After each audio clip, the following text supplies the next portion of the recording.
Programang ito ay rated SPG. Striktong patnubay at gabay ng magulang ang kailangan. Maaaring may masiselang tema, lengguwahe, karahasan, sexual, horror o droga na hindi angkop sa mga bata. Dahil nga sa ginawang pakulo nila Divina na kidnapping dito kay Libby ay pagbibintangan at ituturo ni Libby si Pusoy na ito daw ang dumukot sa kanya at ituturo din ni Libby na si Princess daw ang mastermind sa pagdukot sa kanya.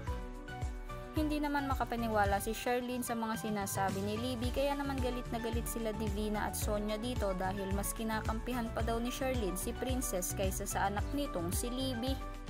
Sa kabilang banda dahil nga sa kasamaan ni Divina ay kakausapin nito ang pulis na pahirapat itong si Pusoy hanggang sa aminin nito na sila ang kumidnap kay Libby at ang ituro nitong mastermind ay si Princess.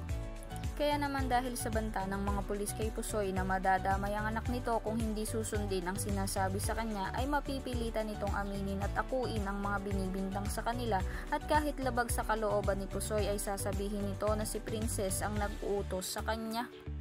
Samantala, kakausapin naman ni Xavier itong si Libby at susubukan itong alamin ang katotohanan dito. Malalaman kaya ni Xavier na pakulo lang talaga ang pagkakakidnap dito kay Libby at wala naman talagang kasalanan sila Pusoy at Princess. Yan ang ating pakaaabangan. Kaya naman kung isa ka sa mga nagnanais na sana nga ay malaman agad ang kasinungalingan ni Libby ay huwag mo namang kalimutang i-like ang video na ito and don't forget to subscribe. Salamat sa panonood. Till my next one. Bye-bye!